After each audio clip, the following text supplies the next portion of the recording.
Praise the Lord. இன்றைய நாளுக்கான வேத தியானம் பிரசங்கி அதிகாரம் 1:1-18 வரை. தாவீதின் குமாரனும் எருசலேமின் ராஜாவுமாகிய பிரசங்கியின் வாக்கியங்கள்.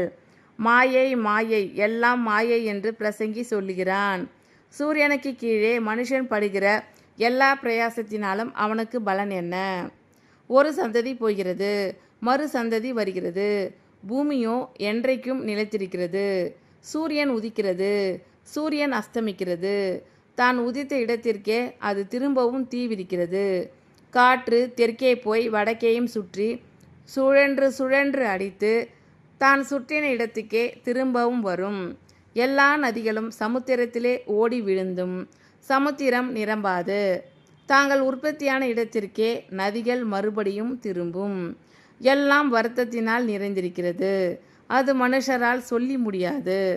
காண்கிறதினால் கண் திருப்தியாகிறதில்லை, கேட்கிறதினால் செவி நிரப்பப்படுகிறதும் இல்லை. முன் இருந்ததே இனிமேலும் இருக்கும், முன் செய்யப்பட்டதே பின்னும் செய்யப்படும். சூரியனுக்கு கீழே நூதனமானது ஒன்றுமில்லை. இதை பார், இது நூதனம் என்று சொல்லப்படத்தக்க காரியம் ஒன்றுண்டோ? அது நமக்கு முன் உள்ள பூர்வ காலங்களிலும் இருந்ததே. முன் இருந்தவைகளை பற்றி ஞாபகம் இல்லை, அப்படியே பின்வரும் காரியங்களை பற்றியும் இனிமேல் இருப்பவர்களுக்கு ஞாபகம் இராது. பிரசங்கியாகிய நான் எருசலேமில் இஸ்ரவேலருக்கு ராஜாவாய் இருந்தேன். வானத்தின் கீழ் நடப்பதையெல்லாம் ஞானமாய் விசாரித்து ஆராய்ச்சி செய்கிறதற்கு என் மனதை பிரயோகம் பண்ணினேன். மனுபுத்திரர் இந்த கடும் தொல்லையில் அடிபடும்படிக்கு தேவன் அதை அவர்களுக்கு நியமித்திருக்கிறார். சூரியனுக்கு கீழே செய்யப்படுகிற காரியங்களையெல்லாம் கவனித்து பார்த்தேன். இதோ எல்லாம் மாயையும் மனதுக்கு சஞ்சலமுமாய் இருக்கிறது. கோணலானதை நேராக்கக்கூடாது, குறைவானதை எண்ணி முடியாது. இதோ நான் பெரியவனாய் இருந்து எனக்கு முன் எருசலேமில் இருந்த எல்லாரை பார்க்கிலும் ஞானமடைந்து தேறினேன். என் மனம் மிகுந்த ஞானத்தையும் அறிவையும் கண்டறிந்தது என்று நான் என் உள்ளத்திலே சொல்லிக்கொண்டேன். ஞானத்தை அறிகிறதற்கும் பைத்தியத்தையும் மதியினத்தையும் அறிகிறதற்கும் நான் என் மனதை பிரயோகம் பண்ணினேன். இதுவும் மனதுக்கு சஞ்சலமாய் இருக்கிறது என்று கண்டேன். அதிக ஞானத்திலே அதிக சலிப்புண்டு, அறிவு பெருத்தவன் நோவு பெருத்தவன். தாவீதின் குமாரனும் எருசலேமின் ராஜாவுமாகிய பிரசங்கியின் வாக்கியங்கள். மாயை மாயை, எல்லாம் மாயை என்று பிரசங்கி சொல்லுகிறான். சூரியனுக்கு கீழே மனுஷன் படுகிற எல்லா பிரயாசத்தினாலும் அவனுக்கு பலன் என்ன? ஒரு சந்ததி போகிறது, மறு சந்ததி வருகிறது. பூமியோ என்றைக்கும் நிலைத்திருக்கிறது. சூரியன் உதிக்கிறது, சூரியன் அஸ்தமிக்கிறது. தான் உதித்த இடத்திற்கே அது திரும்பவும் தீவிரிக்கிறது. காற்று தெற்கே போய் வடக்கேயும் சுற்றி சுழன்று சுழன்று அடித்து தான் சுற்றின இடத்துக்கே திரும்பவும் வரும். எல்லா நதிகளும் சமுத்திரத்திலே ஓடி விழுந்தும் சமுத்திரம் நிரம்பாது. தாங்கள் உற்பத்தியான இடத்திற்கே நதிகள் மறுபடியும் திரும்பும். எல்லாம் வருத்தத்தினால் நிறைந்திருக்கிறது, அது மனுஷரால் சொல்லி முடியாது. காண்கிறதினால் கண் திருப்தியாகிறதில்லை, கேட்கிறதினால் செவி நிரப்பப்படுகிறதும் இல்லை. முன் இருந்ததே இனிமேலும் இருக்கும், முன் செய்யப்பட்டதே பின்னும் செய்யப்படும். சூரியனுக்கு கீழே நூதனமானது ஒன்றுமில்லை. இதை பார், இது நூதனம் என்று சொல்லப்படத்தக்க காரியம் ஒன்றுண்டோ? அது நமக்கு முன் உள்ள பூர்வ காலங்களிலும் இருந்ததே. முன் இருந்தவைகளை பற்றி ஞாபகம் இல்லை, அப்படியே பின்வரும் காரியங்களை பற்றியும் இனிமேல் இருப்பவர்களுக்கு ஞாபகம் இராது. பிரசங்கியாகிய நான் எருசலேமில் இஸ்ரவேலருக்கு ராஜாவாய் இருந்தேன். வானத்தின் கீழ் நடப்பதையெல்லாம் ஞானமாய் விசாரித்து ஆராய்ச்சி செய்கிறதற்கு என் மனதை பிரயோகம் பண்ணினேன்.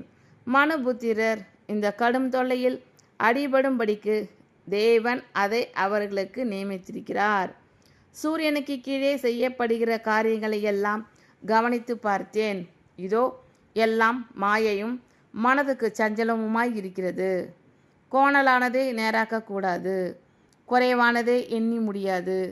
இதோ நான் பெரியவனாய் இருந்து எனக்கு முன் எருசலேமில் இருந்த எல்லாரை பார்க்கிலும் ஞானமடைந்து தேறினேன். என் மனம் மிகுந்த ஞானத்தையும் அறிவையும் கண்டறிந்தது என்று நான் என் உள்ளத்திலே சொல்லிக்கொண்டேன். ஞானத்தை அறிகிறதற்கும் பைத்தியத்தையும் மதியினத்தையும் அறிகிறதற்கும் நான் என் மனதை பிரயோகம் பண்ணினேன். இதுவும் மனதுக்கு சஞ்சலமாய் இருக்கிறதென்று கண்டேன். அதிக ஞானத்திலே அதிக சலிப்புண்டு. அறிவு பெருத்தவன் நோவு பெருத்தவன். தாவீதின் குமாரனும் எருசலேமின் ராஜாவுமாகிய பிரசங்கியின் வாக்கியங்கள். மாயை மாயை, எல்லாம் மாயை என்று பிரசங்கி சொல்லுகிறான். சூரியனுக்கு கீழே மனுஷன் படுகிற எல்லா பிரயாசத்தினாலும் அவனுக்கு பலன் என்ன? ஒரு சந்ததி போகிறது, மறு சந்ததி வருகிறது. பூமியோ என்றைக்கும் நிலைத்திருக்கிறது. சூரியன் உதிக்கிறது, சூரியன் அஸ்தமிக்கிறது. தான் உதித்த இடத்திற்கே அது திரும்பவும் தீவிரிக்கிறது. காற்று தெற்கே போய் வடக்கேயும் சுற்றி சுழன்று சுழன்று அடித்து தான் சுற்றின இடத்துக்கே திரும்பவும் வரும். எல்லா நதிகளும் சமுத்திரத்திலே ஓடி விழுந்தும் சமுத்திரம் நிரம்பாது. தாங்கள் உற்பத்தியான இடத்திற்கே நதிகள் மறுபடியும் திரும்பும். எல்லாம் வருத்தத்தினால் நிறைந்திருக்கிறது. அது மனுஷரால் சொல்லி முடியாது. காண்கிறதினால் கண் திருப்தியாகிறதில்லை, கேட்கிறதினால் செவி நிரப்பப்படுகிறதும் இல்லை. முன் இருந்ததே இனிமேலும் இருக்கும், முன் செய்யப்பட்டதே பின்னும் செய்யப்படும். சூரியனுக்கு கீழே நூதனமானது ஒன்றுமில்லை. இதை பார், இது நூதனம் என்று சொல்லப்படத்தக்க காரியம் ஒன்று உண்டோ? அது நமக்கு முன் உள்ள பூர்வ காலங்களிலும் இருந்ததே. முன் இருந்தவைகளை பற்றி ஞாபகம் இல்லை, அப்படியே பின்வரும் காரியங்களை பற்றியும் இனிமேல் இருப்பவர்களுக்கு ஞாபகம் இராது. பிரசங்கியாகிய நான் எருசலேமில் இஸ்ரவேலருக்கு ராஜாவாய் இருந்தேன். வானத்தின் கீழ் நடப்பதையெல்லாம் ஞானமாய் விசாரித்து ஆராய்ச்சி செய்கிறதற்கு என் மனதை பிரயோகம் பண்ணினேன். மனுபுத்திரர் இந்த கடும் தொல்லையில் அடிபடும்படிக்கு தேவன் அதை அவர்களுக்கு நியமித்திருக்கிறார். சூரியனுக்கு கீழே செய்யப்படுகிற காரியங்களை எல்லாம் கவனித்து பார்த்தேன். இதோ எல்லாம் மாயையும் மனதுக்கு சஞ்சலமுமாய் இருக்கிறது. கோணலானதை நேராக்கக்கூடாது, குறைவானதை எண்ணி முடியாது.